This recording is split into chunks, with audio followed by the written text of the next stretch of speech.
नमस्कार प्यारे बच्चों, मैं आरती आप सबका आरती एजुकेशन वर्ल्ड में स्वागत करती हूँ। बच्चों, आज की इस वीडियो में हम आपकी कक्षा 9 की विषय हिंदी की कार्यपत्रक नंबर 80 पढ़ेंगे, जिसकी तिथि है 1 फरवरी 2021। प्यारे बच्चों, ये जो आपकी कार्यपत्रक नंबर 80 आई है, इसमें क्या दिया गया है, चलो पढ़ लेते हैं। विद्यासागर नोटियाल ने माटी वाली कहानी के माध्यम से, जो विद्यासागर नोटियाल यानी कि जो उसके लेखक हैं, और उनकी कहानी कौन सी है, माटी वाली के माध्यम से विस्थापन क्या होता है, एक स्थान से जब हम छोड़कर दूसरे स्थान पर बसते हैं तो उसको विस्थापन कहते हैं। तो उसमें विद्यासागर नोटियाल ने माटी वाली कहानी के थ्रू हमें ये बताने की कोशिश करी है, जब एक स्थान को छोड़कर हम किसी दूसरे स्थान पर जाते हैं तो हमें कितना दर्द होता है, उसका चित्रण इस पाठ में, इस कहानी के द्वारा किया गया है।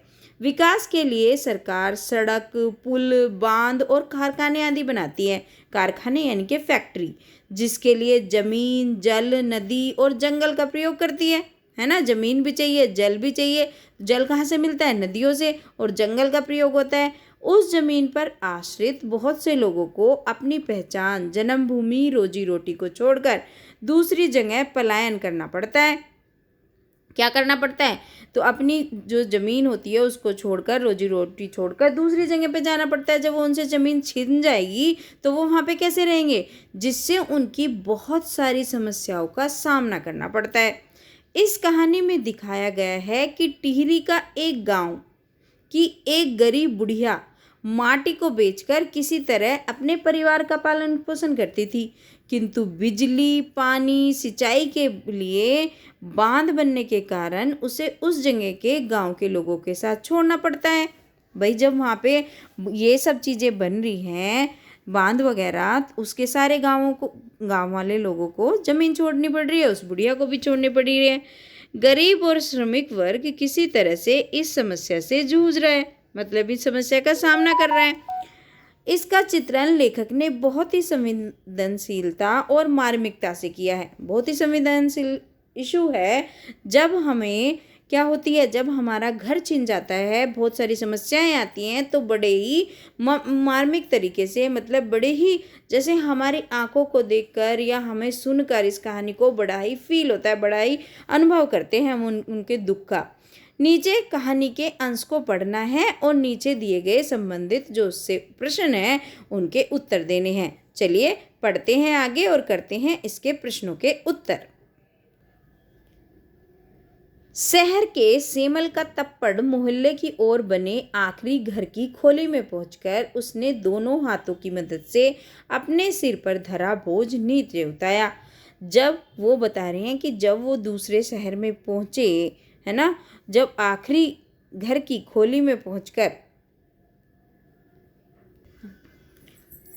तो जब उसने अपने सिर का बोझा उतारा, मतलब जब आखिरी घर की जो खोली थी उसमें पहुंचे, दोनों हाथों, भाई जब कोई सर पे बोझ रखा होगा तो दोनों हाथों की मदद से ही उतारा जाएगा। मिट्टी से भरा एक कंटर बोलते हैं कनस्तर, जो लोहे का बना होता है, टीन का बना होता है। माटी वाली टिहरी शहर में शायद ऐसा ही कोई घर नहीं होगा जिसे वे ना जानती हो, और जहाँ उसे ना जानते हो। सब लोग जानते हैं गाँवों में, जब छोटे छोटे गाँव होते हैं, शहरों की तरह नहीं होता कि यहाँ कोई नहीं किसी को जानता, वहाँ सब जानते हैं, पूरे गाँव के लोग। घर के कुल निवासी, बरसों से वहाँ रहते आ रहे किराएदार, उनके बच्चे तलक सब जानते थे। घर घर में लाल मिट्टी देते रहना उस काम को करने वाली वह अकेली थी, उसका कोई प्रतिद्वंदी नहीं था। मतलब जो घर घर में मिट्टी देने का काम बस उस बुढ़िया का था, और कोई नहीं देता था। उसके बगैर तो लगता था टिहरी के शहर में कई एक घरों में चूल्हों का जलना तक मुश्किल हो गया था। वह नहीं रहे तो लोगों के सामने रसोई और भोजन कर लेने के बाद अपने चूल्हे चौके की लिपाई करने की समस्या पैदा हो जाएगी, क्योंकि चूल्हे पे बच्चों मिट्टी का चूल्हा बनता है और चूल्हे पे लिपाई भी मिट्टी से होती है, ठीक है। भोजन जुटाने और खाने की तरह रोज एक समस्या होती थी। घर में साफ लाल मिट्टी तो हर हालत में मौजूद रहनी चाहिए, क्योंकि बच्चों जो लाल मिट्टी होती है ना, उससे सुंदर लगता है, तो वैसी मिट्टी से नहीं करते, तो जो लाल मिट्टी होती है उससे करते हैं चूल्हे की लिपाई। चूल्हे चौकों को लीपने के अलावा साल 2 साल में मकान के कमरों, दीवारों की गोबरी लिपाई करने के लिए भी लाल मिट्टी की ज़रूरत पड़ती रहती है। आप समझे कि पहले मिट्टी के घर होते थे, तो मिट्टी के घर की लिपाई किससे होती थी? मिट्टी से होती थी। और मिट्टी कौन सी? लाल वाली। तो पूरे घर को लीपना। बच्चों, मुझे याद है कि पहले चूल्हा हुआ करता था हमारे गांव में, तो ऐसे ऐसे करके जैसे पोछा लगाते ना, इस पैटर्न में उसको जब लीपते थे, इतना सुंदर लगता था उसके पास में, बहुत प्यारा। तो ऐसे ही उस मिट्टी से लिपाई करते थे। अब वो आगे बोलते हैं, शहर के अंदर कहीं माटा खाना है नहीं, कि शहर के अंदर तो माटा खाना है नहीं कहीं। भगीरथी और भिलंगाना 2 नदियों के तटों पर बसे हुए शहर की मिट्टी इस कदर रेतीली थी कि उससे चूल्हों की लिपाई का काम नहीं किया जा सकता था, क्योंकि रेतीली मिट्टी से नहीं होता। जो चूल्हों की लिपाई होती है वो उससे होती है। किससे होती है? चिकनी मिट्टी से होती है। आने वाले नए नए किराएदार भी एक बार अपने घर के आंगन में उसे देख लेते थे, अपने आप माटी वाले के ग्राहक बन जाते थे। तो जब वो देखते थे कि भाई ये आती है मिट्टी देने, इससे लिपाई पुताई कर रहे थे, तो वो भी उसके कस्टमर बन जाते थे, वो भी उससे मिट्टी लेने लगते थे, क्योंकि और तो था ही नहीं कोई मिट्टी देने वाला। घर घर जाकर माटी बेचने वाली नाटे कद की एक हरिजन बुढ़िया माटी वाली, और वो कौन थी? घर घर जाती थी, कास्ट से हरिजन थी, एज में बुढ़िया थी, और वो काम क्या था उसका? मिट्टी बेचना। तो उसको माटी वाली कहते थे। चलिए अब कर लेते हैं इसके प्रश्न उत्तर। बच्चों, टोटल 7 क्वेश्चन दिए गए हैं और 7 प्रश्नों के उत्तर हम कर लेते हैं। चलिए सबसे पहले देखते हैं इस क्वेश्चन का पहला क्वेश्चन, जो आपका क्या है? इस पाठ के लेखक, इसके पाठ के लेखक कौन है जो हमें छांटना है? उसको लिखेंगे आप विद्यासागर नोटियाल। तो बच्चों, आप इससे इस तरीके से भी विद्या लिख सकते हैं, और आपको इस तरीके से भी आप विद्यासागर लिख सकते हैं। ठीक है, आपको जो भी अच्छा लगे, क्योंकि ये तोड़ के दिया हुआ है और ये इकट्ठा द में या मिला हुआ है। तो आप इस तरीके से लिखिए या इस तरीके से लिखिए, दोनों बात एक ही हैं। चलिए अब देखते हैं दूसरा प्रश्न। दूसरा प्रश्न है, माटी वाली कहाँ रहती है? तो माटी वाली टिहरी के एक गांव में रहती है। ये हो गया आपके प्रश्न नंबर 2 का उत्तर। प्रश्न नंबर 3 क्या पूछ रहे हैं हमारी वर्कशीट में? माटी वाली क्या काम करती है? तो माटी वाली घर घर में लाल मिट्टी देती है, यही उसका काम था। तो ये लिख देंगे हम प्रश्न नंबर 3 का उत्तर। चाहे इतना भी लिख दो, इतना भी बहुत है। ठीक है, ये प्रश्न नंबर 3। अब आप चौथा जो क्वेश्चन है, आपके विचार में मिट्टी का क्या क्या उपयोग हो सकता है? तो चलिए इसका उत्तर लिखते हैं। तो इसका उत्तर लिखेंगे, मिट्टी का उपयोग, बहुत सारे उपयोग होते हैं बच्चों मिट्टी के।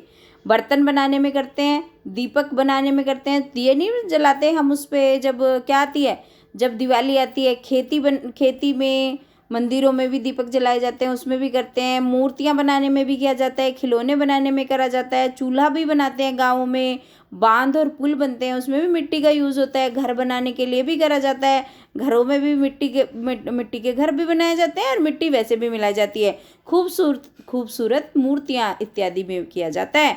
तो और भी बहुत सारी चीज़ें होती हैं, लेकिन हमने इसमें काफ़ी सारी चीज़ें लिखी हैं, आप इसको लिख लेना। ठीक है, चलिए ये हो गया आपका प्रश्न नंबर 4। प्रश्न नंबर 5 देखो, माटी वाली की तरह जंगल और मिट्टी पर जीविका वाले लोगों के बारे में लिखिए। तो जैसे माटी वाली थी, प्रश्न नंबर 5 है, तो ऐसे ये लोग बहुत प्रिय होते हैं, क्योंकि इनको प्रकृति से प्यार होता है और इनको उनकी ज़रूरत का पता होता है। ये लोग इस चीज़ को बेचकर और लोगों की भी सहायता करते हैं। आप कुछ भी मिट्टी वाले के लिए कुछ भी लिख सकते हैं, जैसे मैंने ये 2-3 लाइन लिखी हैं। ठीक है, अब ये हो गया प्रश्न नंबर 5। प्रश्न नंबर 6, जहाँ आप जिंदगी भर रहते हैं, कि यदि किसी कारण से उस जगह को छोड़ना पड़े तो कैसा महसूस होगा? लिखिए।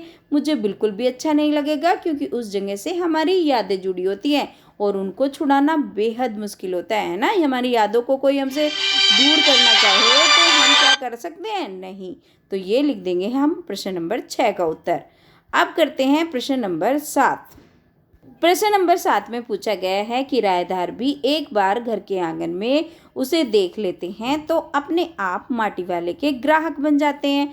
आपके विचार से ऐसा क्यों होता है? तो इसके दो कारण हैं। पहले, माटी वाला का जो माटी वाली थी उसका स्वभाव जो था, जो उसकी नेचर थी, जो उसका आदत थी, वो काफ़ी मिलनसार थी। दूसरा, वह उस परंपरा थी, किसी भी त्यौहार पर घर की लिपाई लाल मिट्टी से की जाती थी। उस टाइम ऐसी परंपरा थी ताकि घर शुद्ध हो सके, और टिहरी शहर में एकमात्र मिट्टी वाली थी जो घर घर मिट्टी पहुंचाती थी। तो ये प्रश्न नंबर 7 का परफेक्टली ऑल राइट आंसर हो गया।